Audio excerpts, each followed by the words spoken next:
கர்த்தருடைய பரிசுத்த நாமத்திற்கு மகிமையுண்டாவதாக. அநேக நாட்கள் கழித்து மறுபடியும் உங்களை சந்திக்கிறதிலே ஆண்டவராகிய இயேசு கிறிஸ்துவின் நாமத்தினாலே நான் மகிழ்ச்சி அடைகிறேன். உங்களுக்கு அனைவருக்கும் புத்தாண்டு நல்வாழ்த்துக்கள். நம்மளால கண்களை மூடி ஆண்டவரை நோக்கி பார்ப்போம். பலிபீடத்தில் என்னை பரணே படைக்கின்றேனே இந்த வேளை, அடியேனை திருசித்தம் போல ஆண்டு நடத்திடுமே. அடியேனை திருசித்தம் போல ஆண்டு நடத்திடுமே.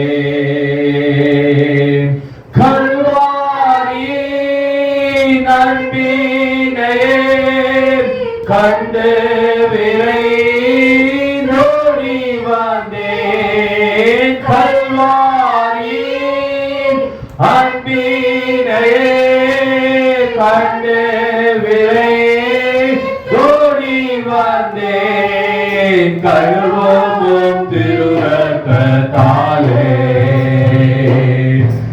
நீங்க இருதயத்தை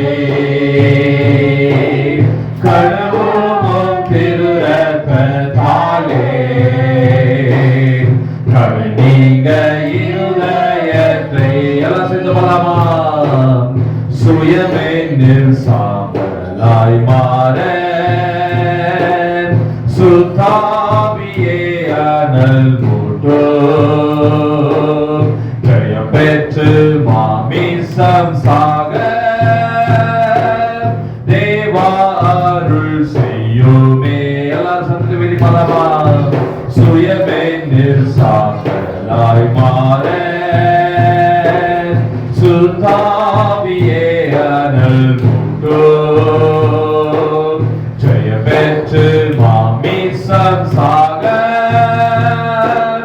தேவா அருள் செய்யுமே. கல்வாரி நன்மையினை கண்டு விரைந்தோடி வந்தேன்,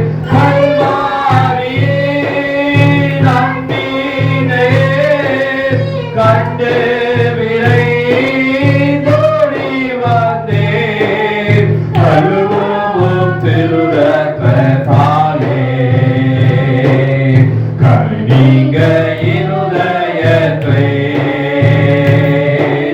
கழுவும் திருரத்தத்தாலே கழுநீங்க இருதயத்தை. சுவாமி மனமகிழ்ச்சியின் பரிசுத்த ஓய்வினால்தான் இந்த கால வேளையிலே கர்த்தர் வந்திருக்கிற எங்களோடு நீர் பேசும்படியாக நாங்கள் ஜெபிக்கிறோம். உம்முடைய வார்த்தைகள், உம்முடைய வசனங்கள் உயிருள்ளவைகள், அவைகள் மாறாதது, அவைகள் நித்திய ஜீவனுள்ளது சுவாமி. அந்த நித்திய ஜீவனை நம்ம சுதந்திரித்துக் கொள்ள இந்த வேளையில கூடப்பா எங்களுடைய சுயம் எல்லாம் சாம்பலாய் மாறட்டும் சுவாமி. சுயம் மேன்மையான காரியங்கள் ஆண்டவரே, எங்களுடைய எண்ணங்கள், எங்களுடைய இயக்கங்கள் எல்லாம் கர்த்தாவே உம்முடைய தூய பாதத்திலே உம்முடைய தூய சித்தமாய் மாற எங்களை அர்ப்பணித்து நாங்கள் ஜெபிக்கிறோம். அப்பா நீ மாத்திரம் நீர் மகிமைப்படுவீராக. எல்லா துதி கன மகிமை உங்களுக்கே செலுத்துகிறோம். ஆண்டவரே, அடியானை மறைத்து நீர் வெளிப்படுவீராக. இயேசுவின் இன்ப நாமத்தினாலே வேண்டுகிறோம் நல்ல பிதாவே. ஆமென், ஆமென், ஆமென். அதனால நம்ம பாடினது போல நம்முடைய சுயம் எல்லாம் சாம்பலாய் மாற மானத்தை ஒப்பு கொடுப்போம். வேதத்திலிருந்து சங்கீதம் 104 அதிகாரத்தை நம்ம வாசி சொல்ல சற்று அந்த வசனங்களை நாம பார்த்து விட்டு ஆண்டவருடைய வார்த்தைக்கு நேரா இன்னைக்கு அநேக வசனங்கள் தான் நான் சொல்ல போறேன். இந்த வசனத்தை நாம உள்வாங்கி கொண்டு அந்த வசனத்தின்படி நடக்க கற்ற சிறுவ தரும்படியாக நம்ம ஜெபிக்க போகிறோம். 104 சங்கீதம். இப்பொழுது நம்ம வாசித்தது போலவே கர்த்தர் பூமியும் வானத்தை எல்லாத்தையும் என்ன பண்ணாரு? சிருஷ்டித்தார். எல்லா ஜாதிக்காரர்கள், மனுஷர்கள், பறவை, செடி, கொடி, எல்லா உயிர்கள், எல்லாமே உயிர்கள். சயின்டிபிக்கலா அறிவியல் பூர்வமாக என்ன பண்ணப்பட்டிருக்கு? எல்லாமே உயிர் தான். இங்க ஒரு அந்த தரையில ஒரு புல்லு முளைக்கிறதுனால அதுவும் உயிர் தான். நம்ம ஒரு மனுஷர்கள் நம்மளும் உயிர் தான். அந்த புல்லும் நம்ம ஒண்ணுதான். அல்லேலூயா. பைபிளே சொல்லுது, நீங்களுடைய வாழ்நாட்கள் எது கோப்பா இருக்குது? புல்லு கோப்பா இருக்குது. ஆண்டவருடைய கண் பார்வையில புல்லும் ஒரு உயிர் தான், நம்ம ஒரு உயிர் தான். ஆனா நமக்கு கர்த்தர் என்ன பண்ணிருக்காரு? விசேஷத்தை படுத்தி வச்சிருக்கிறார். நம்ம படைக்கும் போது விசேஷமா இருக்கணும்னு படைச்சாரு. ஆனா நம்ம செய்த பாவம், நம்ம ஆதாம் ஏவாள் செய்த பாவத்தை தான் நம்ம அதுக்கு ஈக்குவலா மாறிட்டோம். ஹல்லேலூயா. சோ ஆண்டவருடைய படைப்புல அந்த உயிர்கள், இந்த புல்லு பூண்டு மரம் செடி கொடி, கடல்ல போய் பாத்தீங்கன்னா மீன் பாம்பு முதல்ல ஆமை சிங்கம் புலி கரடி எல்லா உயிர்களும் மனுஷன் எல்லாருமே ஈக்குவல் தான். எல்லாமே ஆண்டவரால் படைக்கப்பட்டவர்கள், ஆண்டவர்களால் படைக்கப்பட்டவர்கள். பைபிள் 104ஆம் சங்கீதத்துல சங்கீதக்காரர் தெளிவா சொல்றாரு. வாசிக்கலாம். 27ல இருந்து 31 வரைக்கும் வாசிக்கலாம். ஏற்ற வேளையில் ஆகாரத்தை தருவீர் என்று அவைகள் எல்லாம் உம்மை நோக்கி காத்திருக்கும். நம்மளும் தான், எல்லாருமே தான். நமக்கு ஏற்ற வேளையில ஏசப்பா தான் ஜீவனத்துல சாப்பிடத்துல. நீங்க பைபிள் போட்டு சமுத்திரத்துல இருக்கிற எல்லாமே அது எங்க போய் வேலை செய்யல. சமுத்திரத்துல கடலுக்குள்ள மீன் நிறைய விலங்குகளா இருக்குல்ல, எவ்வளவு காசு வச்சிருக்காங்க பேங்க் அக்கௌண்ட்ல? எதுவுமே இல்ல. மனுஷன் தான் நமக்கு நல்ல ஞானத்தை கொடுத்துருக்காரு. சேர்த்து சேர்த்து பேங்க்ல வைக்கிறோம், வீட்டுல வைக்கிறோம், அதை வச்சு சாப்பிடணும்னு நினைக்கிறோம். ஆனா கடலுக்குள்ள நிறைய ஜீவ ஜந்துக்கள், இந்த மாதிரி புல்லு, இந்த மாதிரி சின்ன சின்ன ஜீவ ஜந்துக்கள் எதுவுமே சேர்த்துலாம் வைக்கல.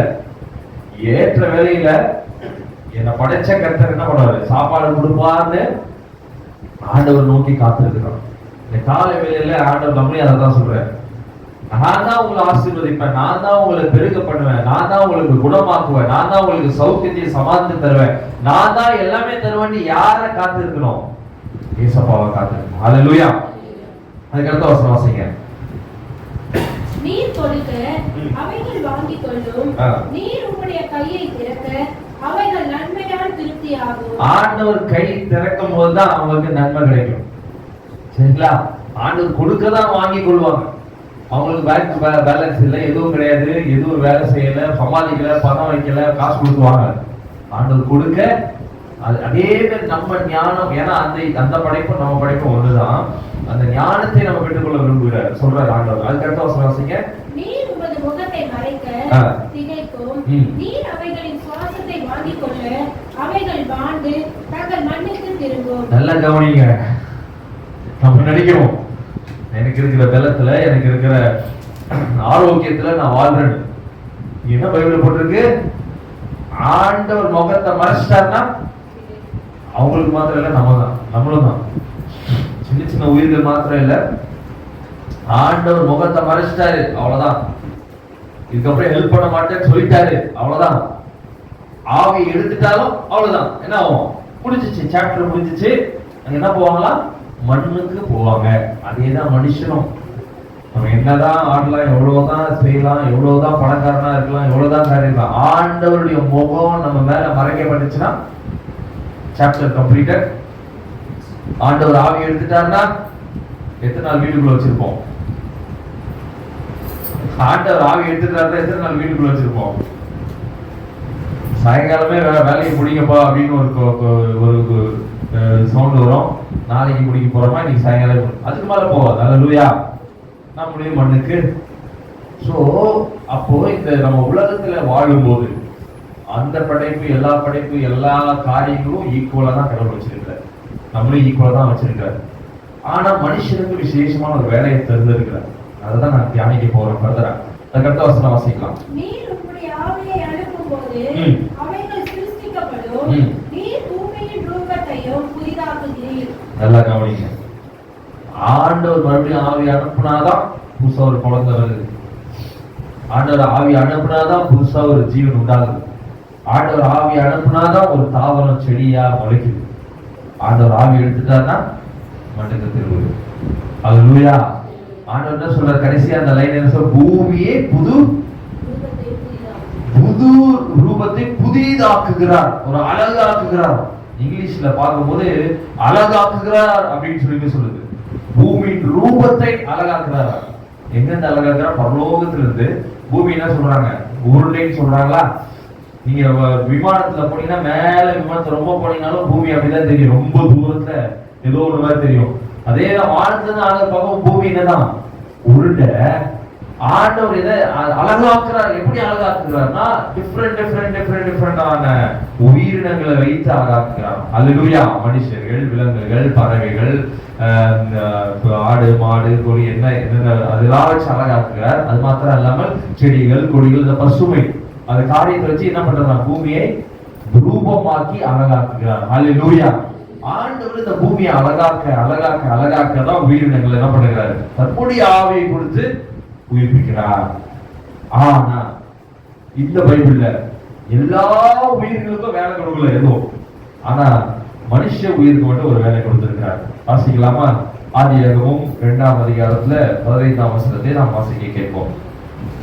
ஆதியாகமம் 2ஆம் அதிகாரம் 15ஆம் வசனம். தேவனாகிய கர்த்தர் மனுஷனை ஏதேன் தோட்டத்தில் அழைத்து கொண்டு வந்து அதை பண்படுத்தவும் காக்கவும் வைத்தார். அதை பண்படுத்தவும் காக்கவும்.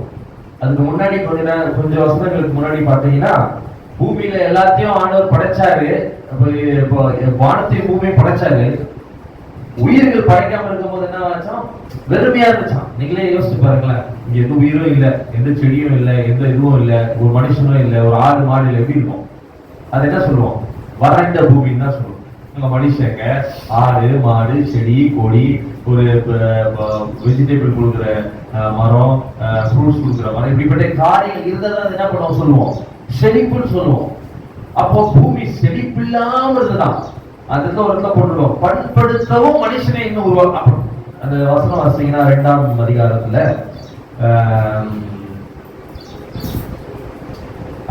5ஆம் வசனம் சொல்றது பாருங்க.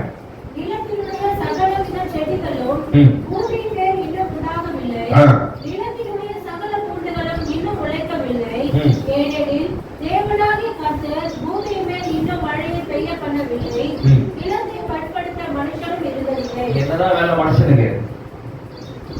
என்னதான் வேலை? அவன் மனுஷனை உருவாக்க முன்னாடி டிசைன் பண்ணார். நிலத்தை பூமியை பண்படுத்துறது தான் மனுஷனுடைய வேலை. வேற எந்த வேலையும் இல்லை.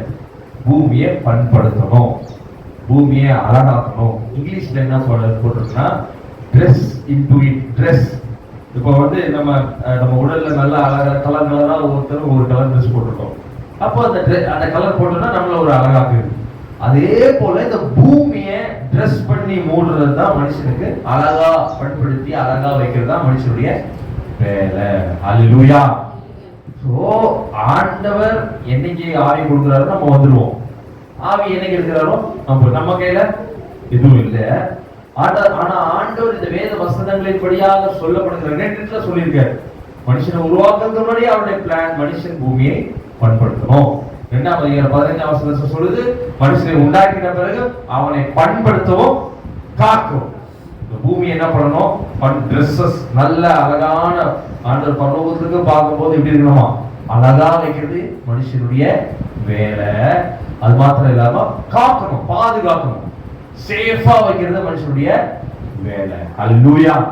அப்படிதான் படைச்சார்.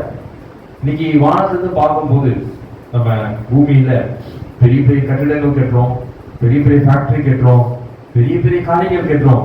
அது கொஞ்சம் நம்ம விமானத்துல மேல இருந்து பார்க்கும் போதே லைட் எல்லாம் போட்டா எவ்வளோ அழகா இருக்கு, எவ்வளவு பாதுகாப்பா இருக்கிற மாதிரி இருக்கு, எல்லாமே அழகா இருக்கு. அதான் இது அது மாதிரி காரியங்கள் தான் எதிர்பார்க்கறது. பூமியில மனுஷனாக நம்மளை வச்சிருக்காரு. மனுஷன் தானே அதெல்லாம் பண்ணா, வேற எந்த உயிர் பண்ணிச்சா, ஏதாவது விலங்குகள் பண்ணிச்சா? பூமியில கோடிக்கணக்கான உயிர்களை கர்த்தர் படைச்சிருந்தாலும் இன்னைக்கு வரைக்கும் பாருங்க, பூமியெல்லாம் அழகுபடுத்துறது யாரு? கரெக்டா? வேற ஏதாவது உயிர்கள்லாம் அழகுபடுத்துனா சொல்லுங்க. பைபிள் வசனம் உண்மையா? அப்ப மனுஷன் பூமியை அழகுபடுத்த, பண்படுத்த, பாதுகாக்க. இன்னைக்கு சேஃப்டின்னு எந்த விலங்காவது சொல்லுதா? ஏதாவது சிங்கமே காட்டுக்கிறாங்க சொல்றாரு, சேஃப்டி ஏதாவது வச்சிருக்கா? ஆனா மனுஷன் தான் என்ன பண்றான், சேஃப்டி மேல சேஃப்டி, சேஃப்டிக்கு மேல சேஃப்டி. ஏன்னா கர்த்தர் அந்த ஞானத்தை மனுஷனுக்கு தான் கொடுத்துறாரு, பூமியை அழகாக்கணும், பண்படுத்தணும். இந்த கால வேளையில ஆண்டவர் கொடுத்த உன்னதமான காரியம் தான் கிறிஸ்தவர்களாகிய நம்ம ஆண்டவர் தெரிந்து கொண்டு இந்த பூமியை அழகுபடுத்தணும்பா, இந்த பூமியை பாதுகாக்கணும்பா. இது ரெண்டு தான் முக்கியமான காரியம். ஆனா இதே வசனத்துல ஆதியாகமத்துல வாக்கிறோம், நன்மை தீமை அறியத்தக்க விருட்சத்தையும் கர்த்தர் தான் உருவாக்கினாராம். தட் மீன்ஸ் என்னது, ஒரு நல்லது கெட்டது தெரியுது, பாவமான காரியமும் ஆண்டவரால் தான் உருவாக்கப்படுது. அந்த இடத்துல பூமியில் நிறைய பேர் கேட்பாங்க, ஆண்டவர் பாவமே உருவாக்குறனா நம்ம தான் நல்லா இருந்திருப்பேன், பாவமே செய்ய மாட்டோமே. அப்படிதான் வச்சாரு. பாவம் இருக்க ஒரு மூலையில அவரு சொன்னார், நீங்க அதை தொடாதீங்கன்னு தான் சொன்னார். அப்படிதான் மனுஷன் வச்சார். ஆனா நம்மளால என்ன பண்ணுவோம், கரண்ட் அங்க சாக்கு அடிக்குதுன்னா சாக்கு அடிச்சதுன்னா பார்த்து தானே, டச் பண்ணி பார்த்து தானே நம்ம கத்துப்போம், தெரிஞ்சுப்போம். சொன்னா கேட்க மாட்டோம்ல. இன்னைக்கு மட்டும் இப்ப மட்டும் இல்லை, எப்பவுமே. சோ நன்மை தீமை காரியங்களையும் அறியத்தக்க கர்த்தர் பூமியில வச்சாரு. ஆனா ஆண்டவர் நம்மளுக்கு எதிர்பார்க்கிற முக்கியமான காரியம், முக்கியமான உண்மையான காரியம், இந்த பூமியை பண்படுத்தணும், அழகுபடுத்தணும், பாதுகாக்கணும். இன்னைக்கு இந்த பூமியில ஏகப்பட்ட தொழில் நிறுவனங்கள், ஏகப்பட்ட காரியங்கள்லாம் வந்திருக்கு, ஆசீர்வாதங்கள் வந்திருக்கு, அநேக டெக்னாலஜி வந்திருக்கு. இன்னைக்கு நம்ம மொபைல் கொஞ்ச நேரம் யூஸ் பண்ணும் போதே நம்ம நினைக்கிறதெல்லாம் மொபைல்ல வருது. அப்படிப்பட்ட அறிவு பூர்வமான காரியங்கள் உயர்ந்திருக்குது. கர்த்தர் இதெல்லாம் பார்த்து, இதெல்லாம் ஆண்டவர் கொடுத்த ஞானம் தான். ஆண்டவர் கொடுத்த ஞானம் இல்லைன்னு சொல்ல முடியாது. கர்த்தர் ஏன்னா பூமியை பண்படுத்தும் காக்கணும் வச்சிருக்கிறார். ஆனா பொல்லாத வழியில போகாமல் இருக்க மட்டும் ஆண்டவர் நம்ம வச்சிருக்கிறார். அப்படியாக அவருடைய ஒரு கோல் வைத்து படைத்த தேவன் இந்த காலகட்டத்துல நம்மளுடைய எதிர்பார்க்கிற முக்கியமான காரியம். ஏன்னா இன்னைக்கு நம்முடைய தலைப்பே பார்த்தீங்கன்னா, திருச்சபையின் மூலமாக சொல்லப்பட்ட தலைப்பு படைப்புகளிடையே கூட்டு சார்பு. எல்லா படைப்புகளையும் ஒருங்கிணைக்கிறது, எல்லா படைப்புகளையும் பண்படுத்தி பாதுகாக்கிறது தான் நம்முடைய வேலை, நம்ம தலையாய வேலை.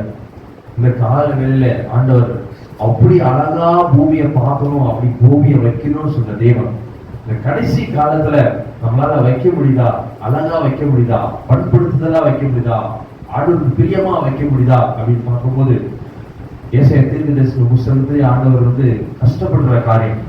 எவ்வளவு இடங்கள் பாலா இருக்கிறது, இந்த பூமியை நான் அழகா இருக்கும்படியாய் படைச்சேன், பண்படுத்தவும் காக்கவும் படைச்சேன். ஆனா எவ்வளவோ ஏகப்பட்ட இடங்கள் பாலாய், பாவத்துல, சாபத்துல, அடிமைத்தனத்துல இருக்குது. ஆனா அவைகளை எல்லாம் சீர்படுத்துறது யாரா வச்சேன்? மனுஷனை வச்சேன். இன்னைக்கு உங்களையும் என்னையும் பார்த்து ஆண்டவர் சொல்றார், பரலோகத்திலிருந்து பார்க்கும்போது எந்தெந்த இடங்கள்லாம் பாலா இருக்குதோ அதெல்லாம் பண்படுத்தணுமே, காக்கணுமே. நம்ம என்ன பண்ண போறோம்? இன்னைக்கு உங்க வீடு, என் வீடு பண்படுத்தணும், காக்க இல்லாம ஆண்டவர் கண் பார்வையில பாலா இருந்தனா ஆண்டவர் உங்களுக்கு என்றுதான் கணக்கு கேட்கிற தேவனா இருக்கிறார். அப்போஸ்தலனாகிய பவுல் தீமோத்தேயுக்கு எழுதின 2 காரியத்தை நான் சொல்லி, அந்த வசனங்களை சொல்லி, இந்த கால வேளையில அந்த வசனத்தின்படியே நம்ம பிடித்து, ஆண்டவரே முதல்ல என் வீட்டுல இருந்து ஆரம்பிக்கிறேன். நான் பெரிய இதுக்கு போல, நான் வீட்டுல இருந்து ஆரம்பிக்கிறேன். என் வீடு ஆண்டவராகிய கர்த்தர் பார்க்கும்போது அது பாலானது போல இருக்கிறதா, இல்ல அழகா இருக்கிறதா? ஏன்னா ஆண்டவர் நம்ம அழகா வைக்கிறதா நம்ம என்ன பண்ணிருக்காரு, வச்சிருக்கிறார். ஹல்லேலூயா. வாசிக்கலாமா? 1 தீமோத்தேயின் புஸ்தகம், 1 தீமோத்தேயின் புஸ்தகத்தில் இருக்கலாம். 1 தீமோத்தேயின் புஸ்தகம் 3ஆம் அதிகாரம், அதுல 4ஆம் வசனம் 5ஆம் வசனம். தன் சொந்த குடும்பத்தை நன்றாய் நடத்துகிறவன் தன் பிள்ளைகளை சகல நல்லொழுக்கம் உள்ளவர்களாக கீழ்ப்படிய பண்ணுகிறவனுமாய் இருக்க வேண்டும். ஒருவன் தன் சொந்த குடும்பத்தை நடத்த அறிய இருந்தால் தேவனுடைய சபையை எப்படி விசாரிப்பான்? அதுக்கு 2ஆம் அதிகாரத்தின் முதல் வசனம் வாசிங்க. கண்காணிப்பை 2ஆம் அதிகாரம் 1ஆம் வசனம். நான் பிரதானமாய் சொல்லுகிறேன், புத்தி என்னவெனில், எல்லா மனுஷருக்காகவும் விண்ணப்பங்களையும் ஜெபங்களையும் வேண்டுதல்களையும் ஸ்தோத்திரங்களையும் பண்ண வேண்டும். நான் இங்க சொல்லுகிற காரியம் அப்போஸ்தலனாகிய பவுல் ஸ்டெப் பை ஸ்டெப்பா தீமோத்தேயு என்ற ஊழியக்காரனுக்கு, தீமோத்தேயு ரிஃப்ளெக்ஷன், பவுலோட ஒரு ரிஃப்ளெக்ஷன். பவுல் மேல தான் தீமோத்தேயு. பைபிள் ஃபுல்லா நீங்க பார்க்கும்போது பவுல் மேல தான் ஒரு தீமோத்தேயு. அப்படிப்பட்ட ஊழியர்கள் இருந்திருக்காரு. தீமோத்தேயுக்கு பவுல் எழுதும்போது ஸ்டார்டிங்லே பிரதானமான காரியம் ஜெபம், விண்ணப்பம் சொல்றாரு. 3ஆம் அதிகாரத்துல நம்ம என்ன வாசிச்சோம்? சொந்த குடும்பத்தை நல்லொழுக்கம். ஆண்டவர் அங்கிருந்து பார்க்கும்போது முதலாவது, நீங்க பெரியவங்க இருக்கிறீங்க, அம்மாக்கள் இருக்கிறீங்க, அப்பா இருக்கிறீங்க, தம்பி இருக்கிறீங்க, தங்கச்சி இருக்கீங்க, ஆண்டவர் முதலாவது பார்க்கிற காரியம் அந்த சொந்த குடும்பம் என்னவா இருக்கணும்? அழகா இருக்கணும், பண்படுத்தப்பட்டதா இருக்கணும், க்ஷேமமா இருக்கணும். இதுக்கு முக்கியமான தேவையான காரியம் ஜெபம், விண்ணப்பம், ஸ்தோத்திரம். எங்க ஆரம்பிக்கிறோம்? வீட்டுல இருந்து. பிரதானமானது இந்த காலவேளையில நீங்கள் நானும் நிக்கிறோம். நம்ம குடும்பத்துல, என் குடும்பத்துல அது சரியில்லைன்னா எதையும் நம்ம சரிப்படுத்த முடியாது. அல்லேலூயா. ஏன்னா 3ஆம் அதிகாரம் அது 2வது வசனம் வாசிச்சாருல, அவர் என்ன சொல்றது? தன் சொந்த குடும்பத்தை சரியா நடத்துறனா நீ இந்த சபைய, நீ வீட்டுல நீ வேலை செய்கிற இடங்கள்ல, இந்த உலகத்துல என்னதான் பெருசா கிழிக்க முடியும்ன்றாங்க. அப்போ பேஸ் ஆண்டவர் என்ன சொல்றாரு? குடும்பத்தை ஆண்டவருடைய கண் பார்வையில பண்படுத்துவோம், காக்குவோம், அழகா வைக்கணும்னு வச்சாரே. நம்ம வீட்டுல தினந்தோறும் இல்லைன்னா ஜெபம், வேலை வாசிப்பு, ஸ்தோத்திரம் பண்றது, விண்ணப்பம் பண்றது, ஆண்டவருடைய வசனம் வீட்டுக்குள்ள இல்லைன்னா அழகு இல்ல, ஆண்டவர் பிரியமா இல்ல. அல்லேலூயா.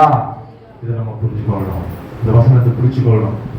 ஆண்டவரை வேலையில ஒரு நிமிஷம் நம்ம கண்களை மூடி, ஒருவேளை ஆண்டவரை என் சொந்த குடும்பத்துல இப்படிப்பட்ட காரியம் இல்லைன்னா, ஆண்டவரை பேசிக் கொண்டிருக்கிற ஏற்ற கூட அநேக குறைகள் உண்டு, சொந்த குடும்பத்துல பிரச்சனைகள் உண்டு, இப்படிப்பட்ட நன்மையான காரியம் இல்லை, ஆண்டவர் பார்க்கும்போது அருவருப்பா இருக்குதே சுவாமி, ஆண்டவரே எங்களை தரையோடு தாழ்த்துக்கிறோம், ஓய்வு நாளை தாழ்த்துக்கிறோம். அப்போ சொன்னாங்க பவுல் தீமோத்தேயுக்கு எழுதின ஆண்டவரே இந்த நிருபத்துல தெளிவாக போடப்பட்டிருக்கிறீங்க. ஆண்டவரே அவன் மதுபான பிரியனும் அடிக்கிறவனும் இழிவான ஆதாயத்தை இச்சிக்கிறவனுமாய் இராமல் பொறுமையுள்ளவனும் சண்டை பண்ணாதவனும் பண ஆசை இல்லாதவனுமாய் இருந்து தன் சொந்த குடும்பத்தை நன்றாய் நடத்துகிறவனும் தன் பிள்ளைகளை சகல நல்லொழுக்கம் உள்ளவர்களாய் கீழ்ப்படிய பண்ணுகிறவனுமாய் இருக்க வேண்டும். இந்த வேலை கிருபைகளுக்கான எங்கள் பிள்ளைகள், எங்களுடைய கணவர், எங்கள் மனைவி, எங்களுடைய வீட்டில் இருக்கிற ஒவ்வொருத்தரும் பரிசுத்தமாக ஆண்டவரை தொழுது கொள்ள, ஆண்டவரை ஆராதிக்க எங்கள் கிருபைக்காக அருள் தாங்க சுவாமி. ஆண்டவரை இந்த வசனத்தின்படி எங்களை நாங்கள் முதலாவது பயன்படுத்த காக்க, ஆண்டவருக்கு முன்பதாக எங்களுடைய ட்ரெஸ்ஸை கரைத்தரை படாமல் அழகாய் வைக்க நீர் எங்களுக்கு கிருபை தாங்கப்பா. இயேசுவின் நாமத்தினால வேண்டுகிறோம். விசேஷமா இந்த வசனத்தை சொல்லி தயவு செய்து நான் ஜெபிக்கும்படியாக கேட்டுக்கொள்ளும். கர்த்தர் பெரிய காரியங்களை செய்வார். தொடர்ந்து அதே அப்போஸ்தலனாகிய பவுல் தீமோத்தேயுக்கு எழுதுகிறார் பாருங்கள். அதே அந்த 1 தீமோத்தேயுனுடைய கடைசி அதிகாரத்தை திருப்பிக் கொள்வோம். 11ஆம் வசனத்துல இருந்து வாசிப்போம். வீட்டுல போயிட்டு நீங்க 10 வருஷத்துக்கு மேல இருக்கிற வசனம் எல்லாம் வாசிங்க. ஆனா எப்படிப்பட்ட நிலைமையோடு நம்ம இருக்கிறோம், ஆண்டோடைய பார்வையில நம்ம பண்படுத்த காக்குவது நம்ம ஜீவனை, நம்ம ஆண்டோடைய ஆவியை நம்ம கொடுத்து வச்சிருக்கிறாரு. எப்படிப்பட்ட நிலைமையில இருக்கணும்னு சொல்லிட்டு அப்போஸ்தலன் பவுல் சொல்றாரு. வாசிக்க கேட்போம். நீங்களோ நானும் தேவனுடைய மனுஷன். நீங்களும் நானும் தேவனுடைய மனுஷன். அப்ப நம்ம பார்க்கும்போது நமக்குள்ள ஒரு அலங்காரம், இவன் தேவனுடைய மனுஷன். வாசிங்க. மேல இருக்கிற பண ஆசை, பொருள் ஆசை, ஆண்டவருக்கு பிரியமில்லாத வாழ்க்கை, எனக்கு போதுன்ற மன இல்லாத வாழ்க்கை, விபச்சாரம், வேசித்தனம், மதுபானம், குடி, இதெல்லாம் மேல இருக்கு. ஆதார சம்பாஷணைகள், தேவையில்லாத பேச்சுகள், இதெல்லாம் விட்டு ஓடி நீதியையும் தேவ பக்தியையும் விசுவாசத்தையும் அன்பையும் பொறுமையையும் சாந்த குணத்தையும் அடையும்படி. ஆமா, இதெல்லாம் நாடி இருந்தோம்னாதான் அங்கிருந்து பார்க்கும்போது அழகா இருக்குமா? திருப்பி எல்லாரும் அந்த பைபிள் இருந்து வாசிக்கலாமா? அந்த பைபிள் வசனத்தை பார்த்து எல்லாரும் சேர்ந்து நம்ம வாசிக்கலாமா? சேர்ந்து இந்த பைபிள் வசனத்தை எடுங்க. 1 தீமோத்தேயு 6ஆம் அதிகாரம் 11ஆம் வசனம். நீயோ தேவனுடைய மனுஷனே, இவைகளை விட்டு ஓடி நீதியையும் தேவ பக்தியையும் விசுவாசத்தையும் அன்பையும் பொறுமையையும் சாந்த குணத்தையும் அடையும்படி நாடு. 12ஆம் வசனம் சொல்லுது, விசுவாசத்தின் நல்ல போராட்டத்தை போராடு, நித்திய ஜீவனை பெற்றுக்கொள், அதற்காகவே நீ அழைக்கப்பட்டிருக்கிறாய். அல்லேலூயா. புரியுதுங்களா? ஆண்டவர் ஆவியை கொடுத்ததுக்கு காரணம் விசுவாசத்தில் நல்ல போராட்டத்தை போராடி நித்திய ஜீவனை பெற்றுக்கொள்ளும். அதுக்குதான் அழைக்கப்பட்டிருக்கும். என்ன அழைப்பு? பண்படுத்தவும் காக்கவும். காத்துட்டு பண்படுத்திட்ட பிறகு, இந்த உலகத்தை பண்படுத்தி காத்துட்ட பிறகு ஏசப்பாவோட நித்தியமா வாழணும். அதான் அழைப்பு. புரியுதுங்களா? சோ நம்ம ஒவ்வொரு நாளும் மறுபடியும் இந்த 10ஆம் வசனம் 11ஆம் வசனம் 12ஆம் வசனத்தை வச்சு கைகளை வச்சு இந்த வசனத்தை வச்சு ஜெபிக்க போறோம். ஆண்டவரே, இந்த ஞானத்தை, இந்த ஆசீர்வாதத்தை, இந்த கிருபை, இந்த ஆசீர்வாதத்தை நம்ம கிடைச்சிச்சுன்னா இந்த ஆசீர்வாதம் 100% நமக்கு கிடைச்சிச்சுன்னா நம்மளை யாராலையும் அசைக்க முடியாது. நம்மளே நீங்க நினைக்காம யாரையும் தேடி போக வேண்டாம். இந்த 10ஆம் வசனம் 11ஆம் வசனம் 12ஆம் வசனம் முழுசா நம்ம பெற்றுட்டோம், 100% நான் குவாலிஃபை ஆயிட்டேன் அப்படின்னா உங்களை விட என்னை விட ஆசீர்வதிக்கப்பட்ட அந்த பூமியில யாருமே இல்லை. அல்லேலூயா. வசனத்தை வாசிச்சு ஜெபிக்கலாம். யாரோ ஒருத்தர் ஜெபம் பண்ணுங்க இந்த காரியத்துக்காக. சரியா? நீயோ தேவனுடைய மனுஷனே இவைகளை விட்டு ஓடி நீதியையும் தேவ பக்தியையும் விசுவாசத்தையும் அன்பையும் பொறுமையும் சார்ந்த குணத்தையும் அடையும்படி நாடு, விசுவாசத்தின் நல்ல போராட்டத்தை போராடு, நித்திய ஜீவனை பற்றிக்கொள், அதற்காகவே நீ அழைக்கப்பட்டாய். இந்த வசனத்தை சொல்லி யாராவது ஜெபம் இந்த ஆசீர்வாதங்களை நான் பெற்றுக்கொள்ளுங்க ஆண்டவரே. 100% பெற்றுக்கொள்ளணும்ப்பா. இந்த கால வேளையில இந்த விசேஷமான வார்த்தையினுடைய ஆசீர்வாதங்கள் நான் பெற்றுக்கொள்ள யாராவது ஜெபம் பண்ணுங்க. போராட்டம் போராட்டமே போராட்ட ஜீவியமே, போராட்டம் போராட்டமே போராட்ட ஜீவியமே, பொன்முனையில் தாவீதை போல் போராட்ட ஜீவியமே, பொன்முனையில் தாவீதை போல் போராட்ட ஜீவியமே, விசுவாச போராட்டமே முடிவில் பரலோக பாக்கியமே, விசுவாச போராட்டமே முடிவில் பரலோக பாக்கியமே,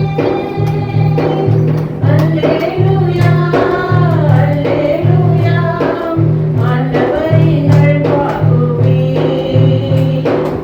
அல்லேலூயா அல்லேலூயா ஆண்டவரின் அருள்வாக்குமே, போராட்டம் போராட்டமே போராட்ட ஜீவியமே.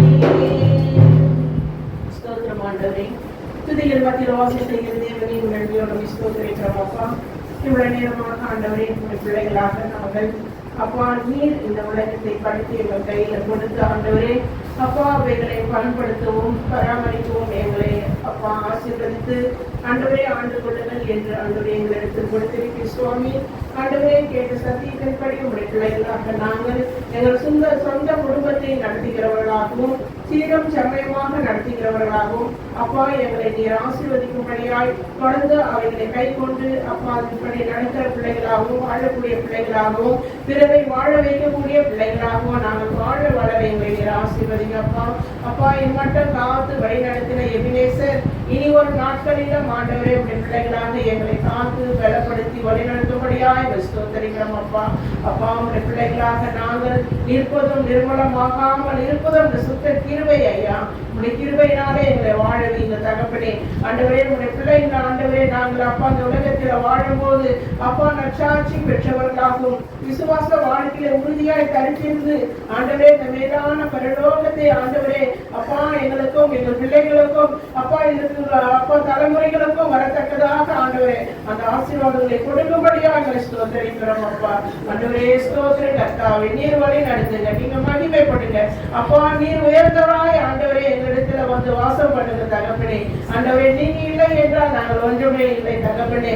அப்பா அவைகளோட பிள்ளைகள் ஒவ்வொருவரும் புரிந்து கொண்டு ஆண்டவரே அப்பா அந்த உலகத்துல அப்பா தேவனே அப்பா தேவையானது ஒன்றே என்று ஆண்டவரே உமை நாடி தேடி ஓடி வந்து ஆண்டவரே உடைய சமூகத்துல அப்பா தேவனே நாங்கள் நாள்தோறும் எங்கள் நேரங்களை செலவழிக்கவும் அப்பா அந்த பரிசுத்த ஓய்வு நாளிலும் ஆலை நிரம்பி வழியவும் ஆண்டவரே உங்களை பாடவும் உங்களை துதிக்கவும் மகிமைப்படுத்தவும் ஆண்டவரே உடைய பிள்ளைகளோடு நீர் பேசுங்க தகப்பனே. ஆண்டவரே பேசி ஆண்டவரே அப்பா இன்னமாய் அப்பா இந்த அருமையான சத்தியத்தை கொடுத்த மகனே நீர் ஆசீர்வதிக்கும்படியா செபிக்கிறேன். இது போல அப்பா ஆந்தியான மறைபொருள்களை உடைய பிள்ளைகளுக்கு அப்பா வெளிப்படுத்தி ஆண்டவரே ஒவ்வொரு ஆத்துமாக்கிலும் மீண்டுமா உயிர்ப்பிக்கும்படியா நீ கிருபை செய்திட வேண்டும். ஆமே ஸ்தோத்திரிக்கிறோம் ஆண்டவரே. அப்பா இழுத்து போனதை தேட வந்த என் தேவன் அப்பா அப்பா அந்த பாரத்தை நம்முடைய பிள்ளைகளை கொடுத்ததற்காக ஸ்தோத்திரம் தகப்பனே. ஆண்டவரே இன்னமாய் ஊழியங்களையும் ஆசீர்வதிங்க. நீர் காத்துக்கொள்ளும்படியாய் ஸ்தோத்திரிக்கிறோம் தகப்பனே.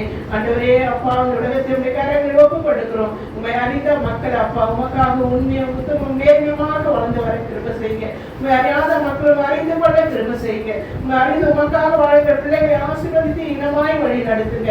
தொடர்ந்து காத்து கொள்ளுங்க, பலப்படுத்துங்க, வழி நடத்துங்க, சிறப்படுத்துங்க, நிலைநிறுத்துங்க. இயேசுவின் நாமத்தில் வேண்டிக் கொள்கிறோம் நல்ல பிதாவே. ஆமென். இந்த 2 வசனங்களை காட்டி கொடுத்து நான் முடிக்க போகிறேன். ஆனா இதெல்லாம் நமக்கு தெரியும். தெரிஞ்சாலும் இந்த உலகத்துல வாழும்போது இந்த கொலோசியர் 2ஆம் அதிகாரம் 19ஆம் வசனத்தின்படி மாயமான தாழ்மையிலும் தேவத தூதர்களுக்கு செய்யும் ஆராதனையிலும் விருப்பமொன்று காணாதவைகளிலே துணிவாய் நுழைந்து தன் மாம்ச சிந்தையினாலே வீணாய் இருமாப்பு கொண்டிருக்கிற எவனும் உங்கள் பந்தய பொருளை நீங்கள் இழந்து போகும்படி உங்களை வஞ்சியாதிருக்க பாருங்கள். கொலோசியர் 2ஆம் அதிகாரம் 19ஆம் வசனம் வாசிச்சேன். மறுபடியும் அந்த வசனத்தை நான் வாசிக்கிறேன். இன்னைக்கு நம்ம நித்திய ஜீவனை பெற்றுக்கொள்ளணும். இப்ப சொன்ன காரிய விசுவாசம், நம்பிக்கை, அன்பு, ஆண்டவர் மேல இருக்கிற பற்றுறுதி, உறுதியான ஜபம், வேத வாசிப்பு, ஆண்டவரோடு நெருங்கி ஜீவிக்கும். இது இருக்கும் போது நம்ம நித்திய ஜீவனை பெற்றுக்கொள்ளலாம். ஆனா இந்த உலகம் நம்ம இழுத்து கொண்டிருக்கிற இழுப்பின்படி அநேக நேரத்துல வாழ்கிறதுனால கொலோசியர் 2ஆம் அதிகாரம் 19ஆம் வசனத்தின்படி மாயமான தாழ்மையிலும் தேவ தூதர்களுக்கு செய்யும் ஆராதனையிலும் விருப்பமொன்று காணாதவைகளிலே துணிகரமாய் நுழைந்து தன் மாம்ச சிந்தையினாலே வீணா இருமாப்பு கொண்டிருக்கிற எவனும் தங்கள் பந்தய பொருளை நீங்கள் இழந்து கூடாது. நம்ம பந்தய பொருள் என்னது? நித்திய ஜீவனு. ஆனா இப்படி சைடுல நம்ம இழுக்கப்பட்டுட்டோம்னா, நம்ம குடும்பம் இழுக்கப்பட்டுச்சுன்னா நம்ம என்ன பண்ண முடியாது? நித்திய ஜீவனை பெற்றுக்கொள்ள முடியாது. அதனாலதான் மத்திய 13ஆம் அதிகாரத்தை நம்ம வாசிக்கும் போது ஒருத்தர் போய் விதை எங்க போய் தூணா? வழியோரத்துல தூணா, கல்லுகளுக்கு மேல தூணா, முள்ளுகளுக்கு நடுவில் தூணா. இதுதான் 3 காரியம். நம்ம வசனத்தை கேட்கிறோம். இத இதை நம்ம கொண்டு வரல, நம்ம வீட்டுல கொண்டு வரல, நம்ம வாழ்க்கையில் கொண்டு வரலன்னா என்னதான் காரணம்? வழியறங்களை தூய் அதுக்கு எப்படியோ போயிடுச்சு வசனம். இல்ல கல்லுக்கு மேல தூணதுனால வேறு முளைக்காம போயிடுச்சு. முள்ளுல தூணுனால முள்ளு நெருக்கி என்ன பண்ணிச்சு? முள்ளு உலக பிரகாரமான ஐஸ்வர்யம், சம்பத்து, பிரச்சனை, போராட்டம் இதெல்லாம் நெருக்கி என்ன பண்ணிச்சு? நம்மள வேர்கொள்ள பண்ணுச்சு. ஆனா நல்ல நிலத்துல விளைஞ்சதுன்னா ஆண்டவர் எதிர்பார்த்த பண்படுத்துறது, காக்குறது. ஏன்னா நம்ம சும்மா இருக்க மாட்டோம். அங்க ஆண்டவர் பார்க்கும்போது அழகா இப்ப நல்ல நிலத்துல இந்த வசனங்கள்லாம் நமக்கு விளைஞ்சுன்னா ரூபன் அங்க வேலை ஆண்டவர் பார்க்கும்போது 30, 60, 100 என்ன பண்ணிருப்பேன்? கனி கொடுத்து ஏசப்பா பார்க்கும்போது அழகா இருக்கும். அப்பதான் நான் நித்திய ஜீவனுக்கு போக முடியும். இயேசுவா பார்க்கும்போது நான் 30, 60, 100 பலன் கொடுக்காம இருந்தேன்னா பந்தய பொருளை இழந்து, ஆண்டவர் பார்க்கும்போது நான் அவர் நோக்கத்தை இழந்து அழகா இல்லாம, ட்ரெஸ் பண்ணி இல்லாம, அசிங்கமா இருந்து நித்திய ஜீவனை பெற்றுக்கொள்ளாம நரகத்துக்கு. இதுதான் ஆண்டவர் இந்த கால வேளையில வசனத்தை பிடிச்சு கொண்டலாம் 30, 60, 100 பலன் கொடுப்போம். இந்த உலகத்துல பிரச்சனைகள், போராட்டங்கள், உபத்திரங்கள் உண்டு, கிடன் கொள்ளுங்கள், நான் உலகத்தை ஜெயித்தேன் என்று சொன்னார். ஆண்டு கைவிடவே மாட்டார். காத்திருக்கிறது நமக்கு இலக்கியப்படும். என்னடா சொல்லி ஆண்டு காத்திர இலக்கியப்படும். ஆனா விரும்பினது வரும்போது ஆமா அல்லேலூயா ஜீவ வெளிச்சத்தை நாம் பெற்றுக்கொள்வோம். கர்த்தர் தாமே இந்த வசனங்களை ஆசீர்வதிப்பார். நம்ம ஒரு நாள் இந்த வசனங்கள், இந்த காரியங்களை இழந்து விடாதபடி மாயமான இந்த உலகத்தை பார்த்து ஒரு விஷயம், நம்ம வீட்டுல எல்லாருமே சரியில்லைனாலும் நம்ம என்ன பண்ணுவோம்? சரி பண்ணுவோம். நம்ம வீட்டுல வந்து ஜோமனை யாரும் அடிக்க போறாங்களா? நம்ம பரிசுத்தமா உறுதியாக அடிக்க போறாங்களா? பைபிள் சொல்லுது, நீங்க நடக்கையிலும், போகையிலும், உட்காரும் போதும், எழுந்திருக்கும் போதும், சமைக்கும் போதும் வசனத்தை குறித்தே பேசுவோம், வசனத்தை குறித்தே செயல்படும். இந்த வருஷம் அதை நம்ம தியானிக்கிறபடியே ஆண்டு ஒரு பாரத்தை கொடுத்தாரு. இதான் இந்த வருஷத்தினுடைய இதுவா போட்டிருக்கோம். நாங்க ஸ்டிக்கர் மாதிரி எல்லாருடைய வீட்லயும் வச்சு அங்க ஜெபம் பண்ணிட்டு இது கொடுத்துட்டு வரோம். நாங்களோ ஜெபம் பண்ணுவதிலும் வேத வசனத்தை போதிக்கிற ஊழியத்திலும் இடைவிடாமல் தரித்திருக்கும் போது அவர்களெல்லாம் நம்ம தான் நெடுங்காலமாய் பாலாய் கிடந்தவைகளை கட்டி, எங்கெல்லாம் பாலா இருக்கோ, அசிங்கமா இருக்கோ, கர்த்தருடைய பார்வையில் அசிங்கமா அதெல்லாம் கட்டி பூர்வத்தில் நிர்மூலமானவைகளை எடுப்பித்து தலைமுறை தலைமுறையா இடிந்து கிடந்த பாலான பட்டணங்களை புதிதாய் கட்டுவார்கள்.